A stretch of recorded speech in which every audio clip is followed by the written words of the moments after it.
Alors pour finir les lectures de table, on va finir donc par par la gaussienne qui n'est ni centrée ni réduite.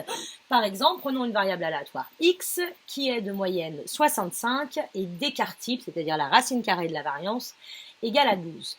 Comme vous pouvez le constater, dans vos tables, il n'existe pas une telle table. De toute façon, il existe une infinité de gaussiennes pour des moyennes différentes et des écarts types différents, donc ce n'est pas possible. Donc, on va réutiliser la gaussienne centrée réduite.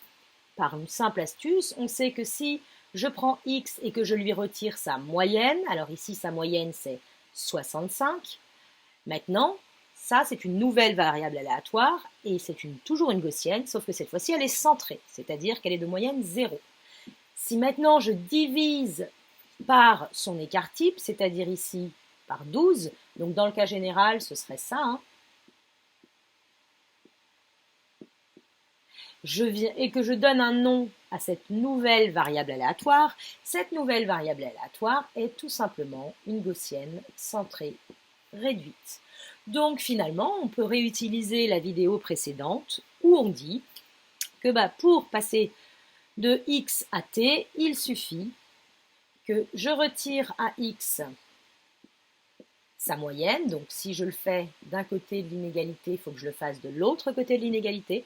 Que je la divise par son écart type, donc ici également je divise par son écart type, attention on ne divise pas par la variance mais bien par l'écart type, donc je viens de définir ici la variable aléatoire t qui est une gaussienne centrée réduite, et 80 moins 65 divisé par 12, alors ça fait... j'ai pas trouvé un truc très juste, ça fait 1,25. Donc là, c'est directement phi de 1,25. Donc c'est bien la fonction de répartition d'une gaussienne centrée réduite. On va la lire dans la table statistique, page 11. Donc on est à 1,25. Donc je cherche 1,2, une précision de 0,5 supplémentaire. Donc c'est 0,89. 44. Donc 0,89, 44. De la même façon, si j'avais mis ici au lieu de 80 un certain B, etc., on aurait eu exactement la même démarche.